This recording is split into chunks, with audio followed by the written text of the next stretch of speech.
संघ के एक संस्कार तो मिले कि भाई कुछ भी सोचो करो, अगर वो पढ़ते हो तो भी सोचो कि मैं इतना पढूं मैं देश के काम आऊं। अगर व्यायाम करता हूं मैं ऐसा व्यायाम करो कि मेरा शरीर भी देश को काम आए। ये संघ के लोग सिखाते रहते हैं।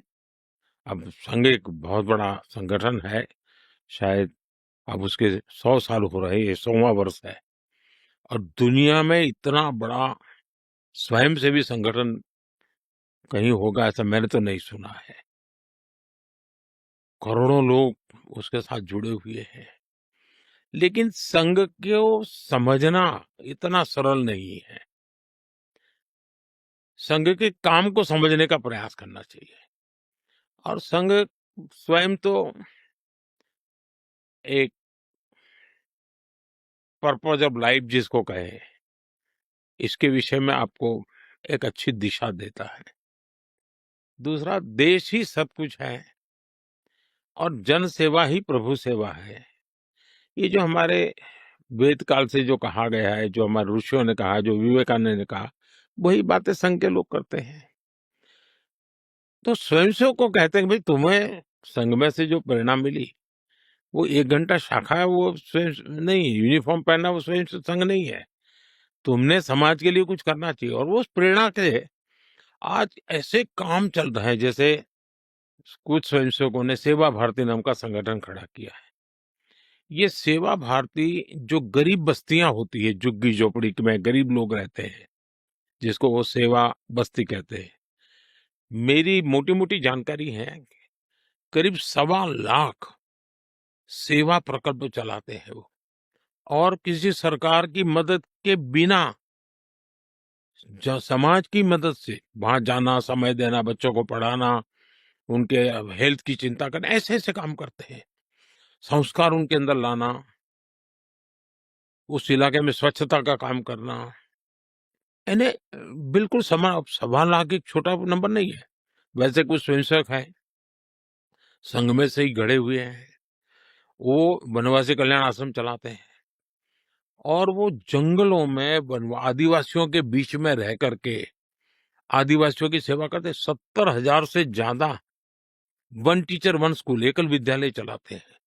और अमेरिका में भी कुछ लोग हैं जो उनको लिए शायद $10 या $15 का डोनेशन करते हैं इस काम के लिए।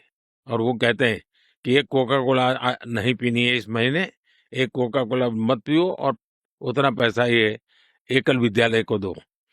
अब 70,000 एकल विद्यालय आदिवासी बच्चों को पढ़ाने के लिए करना। कुछ स्वयंसेवकों ने शिक्षा में क्रांति लाने के लिए विद्या भारती नाम का संगठन खड़ा किया। करीब 25,000 स्कूल चलते हैं उनके देश में।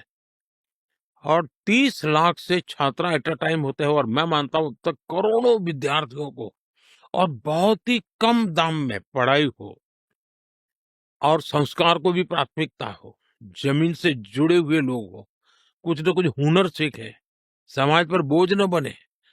यानी जीवन के हर क्षेत्र में वे, चाहे महिला हो, युवा हो, इवन मजदूर, शायद उन मेंबरशिप के हिसाब से मैं कहूं तो भारतीय मजदूर संघ है, शायद उसके 55,000 के करीब यूनियंस है शायद।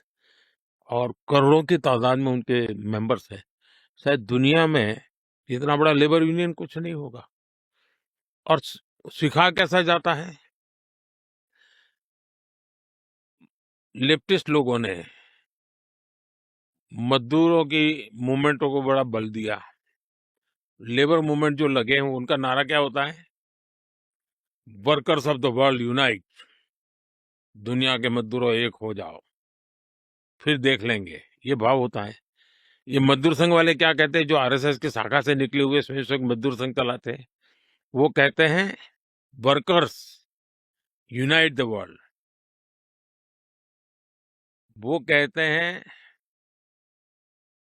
Workers of the world unite, ये कहते हैं workers unite the world. Unite the world. ये कितना बड़ा वाक्य, दो शब्दों में इधर उधर है, लेकिन कितना बड़ा वैचारिक बदलाव है।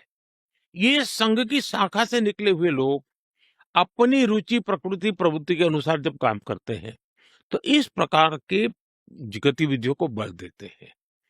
और जब इन कामों को देखेंगे, तब आपको 100 साल में राष्ट्रीय स्वयंसेवक संघ ने भारत के सारे चकाचौंध दुनिया से दूर रहते हुए एक साधक की तरह समर्पित भाव से, तो मेरा ये सौभाग्य रहा कि ऐसे पवित्र संगठन से मुझे संस्कार मिले जीवन के, लाइफ ऑफ पर्पज में जो मिला।